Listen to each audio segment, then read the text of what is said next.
ছাদে খা খা রোদ, প্রচণ্ড গরম, প্রচণ্ড মানে গরম লু কোনো তুলনাই নেই, এত পরিমাণে গরম পড়েছে আজকাল। আমার সকল বন্ধুকে অনেক স্বাগত জানাচ্ছি আমার চ্যানেলে আরও একবার। আশা করছি সকলে খুব ভালো আছো। মাঝখানে একটা দিন তোমাদের ভিডিও দিতে পারিনি, আসলে ইদানিং একটু কামাই হচ্ছে বিভিন্ন কারণেই, খুব ব্যস্ততার কারণেই কামাই হচ্ছে। এই দিন কোনো ব্লগ সকাল থেকে শ্যুট করিনি। এই বিকেলবেলায় এক জায়গায় যাওয়ার ছিল, আসলে সকালে যেখানে গিয়েছিলাম সেই বিষয়ে তোমাদের পরে কোনো ব্লগে বলবো। আপাতত বিকেলে যাচ্ছি আয়ুষ্মানের যে বন্ধু আছে অভিনিবেশ, ওদের বাড়িতে। ওরা আমাদের বহু বছরের বন্ধু, তোমাদের তো বলেইছি, স্কুলে পড়ার আগে থেকেই ওদের সাথে আমাদের পরিচয়, মানে আশিসের ছোটোবেলার বন্ধু ওর বাবা। তো বহুদিন পর ওদের বাড়িতে আজকে যাওয়ার সময় হয়েছে, তো যাওয়ার আগে একটু কোল্ড ড্রিঙ্কস কিনে নিয়ে যাচ্ছি। গুগলু একটা কি ভাই, তালাও বার করতে পারি এত দে দে সব তোদের হয়েছে। আরে চাবি রিংটা এ কর, হ্যাঁ এবার খোল খোল বার কর, দাঁড়া না রে, দাঁড়া তুই ওই দিক থেকে, তুই ছাড় ধর, হ্যাঁ কেবলা খুলবি না, তোর ভাই খুলবে। আয়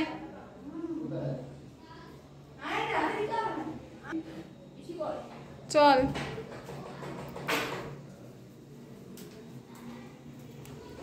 চলো। কেন অভিনিবেশে আসার কি আছে? অভিনিবেশ পরে আসবে। অভিনিবেশ ওদের বাড়িতে কুকুর আছে না? হ্যাঁ রে চলো। অনেক পাখি পাখি আর কবে নিবি? পাখি তো আগেও ছিল ওদের। না না ওইগুলো মারা গেছে। ও মা, রাহুল দাস সব ট্রফি। এই যে বুড়িদের ঘর দেখো,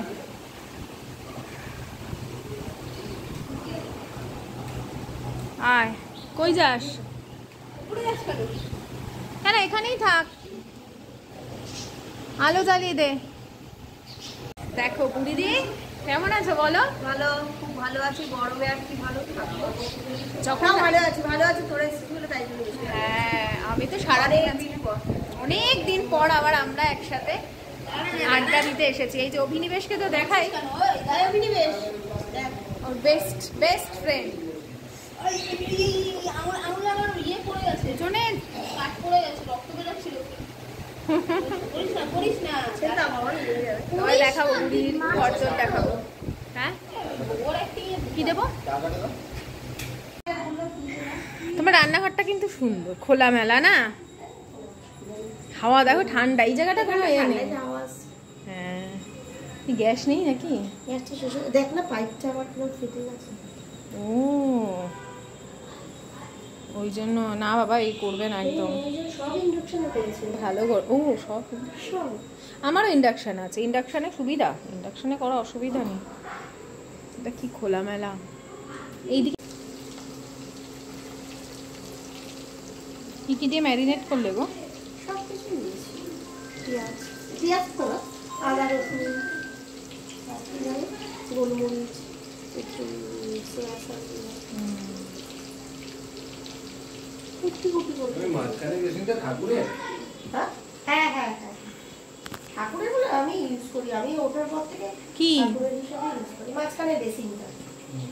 ও আচ্ছা আচ্ছা আচ্ছা, ভালো করো, একটা বেসিন ঠাকুরের জন্য হওয়া ভালো, নাহলে না অসুবিধা। ঠিক করেছো। কি একটা ফোন করলাম। আর ওদের বাড়ি গিয়ে তারপরে সবাই আড্ডাতেই মশগুল হয়ে গেছিলাম, খাওয়া দাওয়া হাসি ঠাট্টা। ওই সময় আর ভিডিও করিনি। এটা হচ্ছে পরের দিনের সকাল, অর্থাৎ সোমবার দিন সকালবেলা আমি ঘরের কাজকর্ম করতে শুরু করে দিয়েছি। নিচে সব কাজ সেরে ওপরে এসেছি, ওপরটা ভালো করে পরিষ্কার করব। আসলে গতকাল আর ঘরদোর ঝাড় দিইনি, মানে এই ওপরটা ঝাড় পোছ করা হয়নি, তো আজকে ভাবলাম কিচেনে এবার অল্প অল্প করে বাসন টাসনগুলো নিয়ে যেতে শুরু করি। তো সেই ভেবেই আর কি কাউন্টার টপ থেকে শুরু করে যাবতীয় সব কিছু আরেকবার পরিষ্কার করবার প্রসেস স্টার্ট করে দিয়েছি। আর দেখবে বন্ধ থাকলে মানে ইউজ যদি তুমি যতক্ষণ না করছো ততক্ষণ কিন্তু মানে নোংরা পড়তেই থাকে, যতই জানলা আমার বন্ধ থাক না কেন। তো কাউন্টারটা ভালো করে ডেটল জল দিয়ে মুছে নিচ্ছি, কারণ কি পোকামাকড় হেঁটে গেছে না গেছে, তো সেই জন্য ডেটল জল দিয়ে পরিষ্কার করে এই যে ধুয়ে মেজে রাখা বাসনপত্রগুলো এখানে সাজিয়ে গুছিয়ে রাখলাম। নিচ থেকে অল্প অল্প করে তুলে আনছি, একবারে আনাটা তো পসিবল নয়, একটু একটু করে শুরু করেছি। আর গ্যাস ওভেন একটা কিনে নেব, নিচে যেমন আছে সেরকম গ্যাস ওভেন থাকবে। সকালের ধরো চা কখনো হয়তো নিচেই করে নিলাম, বা কোনো রান্না নিচে করে নিলাম, তো সেই জন্য নিচে একটা সেট আপ থাকবে অল্প কিছু, আর ওপরটা মোটামুটি সাজিয়ে নেব। এরপর হচ্ছে বিছানা গোছানোর পালা। এই চাদরটাই থাকবে, চাদরটা জাস্ট কদিন আগেই পেতেছি, মানে ওই গৃহপ্রবেশের দিন থেকে তো 3 দিন এখানে ঘুমিয়েছি, তো সেই দিনই চাদর পেতেছি। আর চাদরটাকে ভালো করে তুলে ঝেড়ে আবার পেতে দেবো। আর রুমটা এত অন্ধকার লাগছে ক্যামেরাতে, কিন্তু যখন এমনিতে এত আলো, যার ফলে আলোর ঠিকরে রিফ্লেক্ট হয়ে ক্যামেরার কাছে অন্ধকার দেখাচ্ছে, কিন্তু আলো জ্বালালে আরও বেশি পরিমাণে যেন গরম লাগবে। এমনিই 3 তলাতে গরম তো আছেই, হচ্ছেই, যে হারে গরম পড়েছিল বলার মতন না। বিশেষ করে আমার না মনে হচ্ছে যেন এটা নতুন জায়গা, কারণ আমি যেই সাইডটায় থাকি নিচে আর কি, সেখানে প্রচুর দেখবে গাড়ি ঘোড়ার আওয়াজ হয়, কিন্তু এই সাইডে তো গাড়ি ঘোড়ার আওয়াজ পাবে না, কারণ এটা পেছন দিক, তো এটা এই দিকটা একেবারেই গাড়ি ঘোড়ার আওয়াজ পাওয়া যায় না। আর খুব রিল্যাক্সে ঠান্ডা একটা অন্যরকম অনুভূতি হয়। তো কেমন যেন একটা মনে হয় নতুন জায়গায় এসেছি, নতুন করে সংসার পেতেছি। সকলকে স্বাগত জানাচ্ছি আরও একবার, আশা করছি সকলে খুব ভালো আছো। আমি নিচের কাজকর্ম সেরে দোতলায় মানে 3 তলায় আর কি ছাদে যে ঘর করেছি নতুন, সেখানে গোছাতে এসেছি। আর এই দেখো বাইরের এই ছাদে খা রোদ, প্রচণ্ড গরম, প্রচণ্ড মানে গরম লু কোনো তুলনাই নেই, এত পরিমাণে গরম পড়েছে আজকাল, পারা যাচ্ছে না। আর আমি না বেশিক্ষণ এসিতে থাকতে পারি না, শরীর মুখ নাক সব ড্রাই হতে থাকে। অ্যাকচুয়ালি কী হয়, এসি চালালে ফ্যান চালানো উচিত না, আমার হাজব্যান্ড ফ্যানও চালাবে এসিও চালাবে, পুরো ভেতরটা ড্রাই হতে থাকে, খুব কষ্ট হয়। আমি বেশিক্ষণ এসিতে থাকতেই পারছি না, আবার গরমে বাইরেও থাকতে পারছি না, এত কষ্ট হচ্ছে, সবারই হচ্ছে যা গরম পড়েছে। তারপর আশিস বলছে আজকে তোমাকে ঘরদোর কিছু মুছতে হবে না। এবার দেখো আজকে পূর্ণিমা, এমনি আমি কোনো পূর্ণিমার পুজো তো করছি না, পুজো তো যা করার হয়ে গেছে এবারে, কিন্তু একটা পরিষ্কার পরিচ্ছন্ন তো ব্যাপার আছে, ঘরে ঠাকুর আছে, ঠাকুরকে দিতে হবে, তো আমি ঘরটা বাসি করে রেখে দিই। এত পরিমাণে গরম, বলছে আজকে ছেড়ে দাও, কিছু করো না, শরীর টরীর খারাপ করে যাবে, কিন্তু কিছু করার নেই।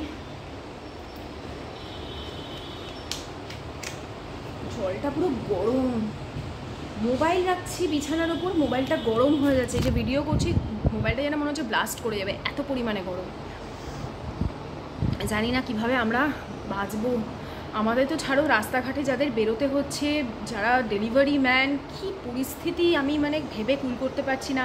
এই এত তাপ, এই তাপ কিভাবে মানে কমবে, মানে যদি না এই আজকালের মধ্যে যদি ঝড় বৃষ্টি না হয়ে যায়, আজকেই না হলেই ভগবান, মানে আমি ভগবানকে ডাকছি ঠাকুর যেন অন্তত বিকেলবেলাটা প্রচণ্ড পরিমাণে ঝড় বৃষ্টি হয়, তাহলে কিছু মানুষ অন্তত শান্তি পাবে। জানি এখনও গরমের দাবদাহ বাকি, প্রচুর বাকি, বর্ষাকাল আসতে অনেক দেরি, জানি না কি করবো। যাকে চলো ঘরের কাজ সারি, আর বক বক করবো না।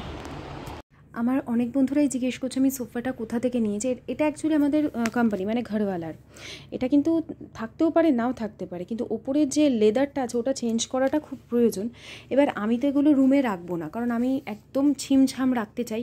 হ্যাঁ, এত বড় ঘর তো হয়তো আমার পরিষ্কার করতে কষ্ট হচ্ছে, তোমরা দেখবে আমি যখন ঘরদোর মুছবো, ঝাড় দেবো, পরিষ্কার করবো, আমার কষ্ট হচ্ছে, কিন্তু আমি নিচে যে ঘরগুলোতে থাকি ওখানে স্পেস কম থাকার জন্য, এবার দেখো ওই দুটো ঘরের মধ্যেই আমার পুরো সংসার, তো সেখানে আমাকে জিনিসপত্র রাখতেই হতো, সেগুলো নেসেসারি, কিন্তু ওপরটা আমি সুন্দর করে সাজিয়ে একদম ছিমছাম রাখতে চাই, যেটা আমার একটা মানসিক শান্তি দেবে, যে ঘরে এলে আমি শান্তি পাবো।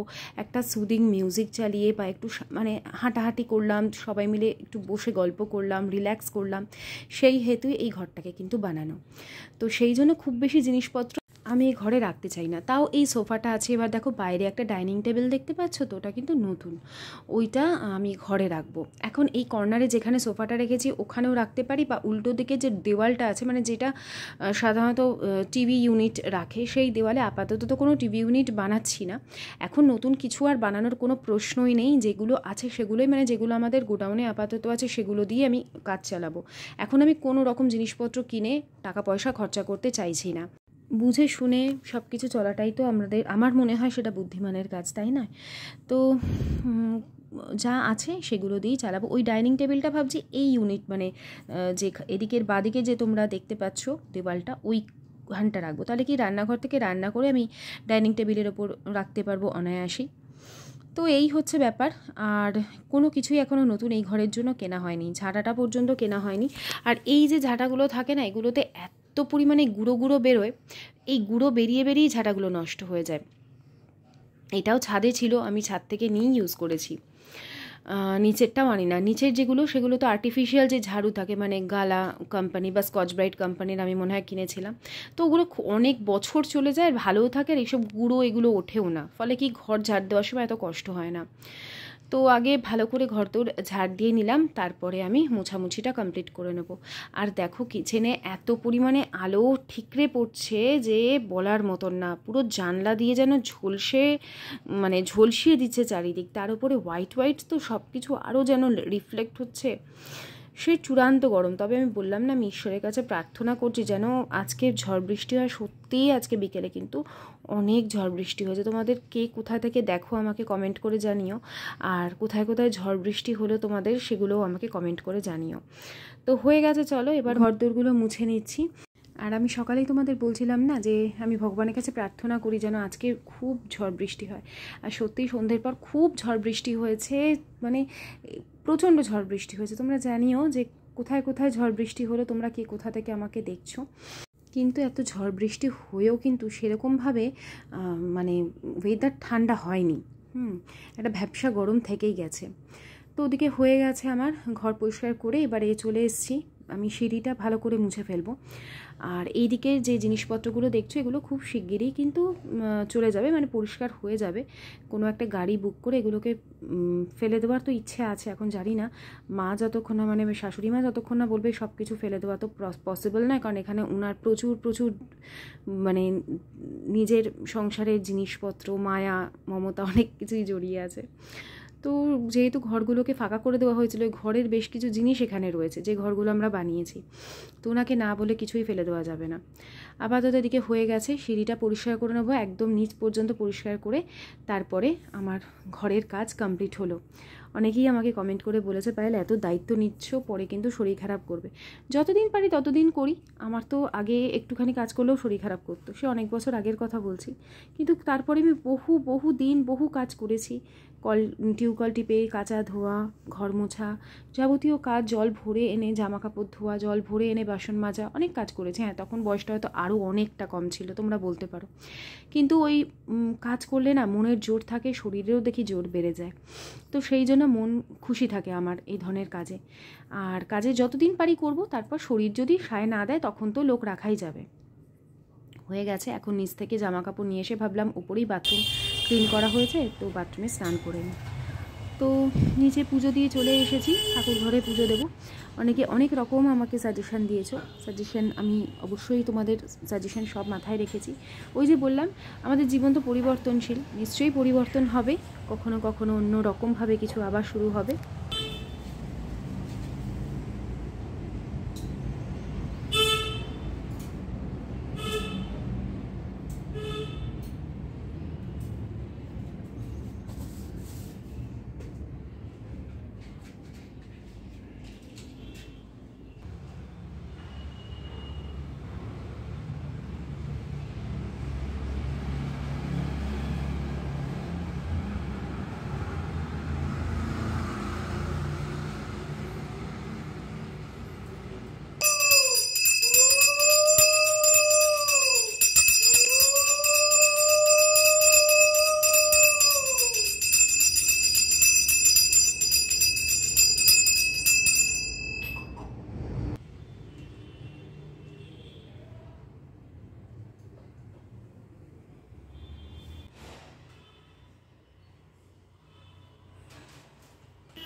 ओम श्री साई गुरुवर की परमानंद सदसुरवर की जाकी कृपा विपुल सुखकारी दुख संकट भयहारी शिरडी में अवतार रचाया चमत्कार से जग हर्षाया कितने भगत शरण में आए सब सुख शांति चिरंतन पाए भाव धरे जो मन में जैसा पावत अनुभव वही वैसा।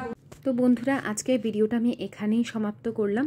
আবার আসছে আগামীকাল। ততক্ষণের জন্য সকলে খুব ভালো থেকো, আনন্দে থেকো, সুস্থ থেকো, অলওয়েজ হাসি খুশি থেকো। আবার চেষ্টা করব একদম যেরকম ভোর ভোর ব্লগ তোমাদের সাথে সেরকম শ্যুট করে প্রেজেন্ট করতে। আজকে ভিডিওটা কেমন লাগলো অবশ্যই কমেন্ট করে জানিও, কতটা এনার্জি পেলে তোমরা কাজে কর্মের ক্ষেত্রে এই গরমেও। আর তো চলো বিদায় নিচ্ছি, tata bye bye, good night, সায়োনারা।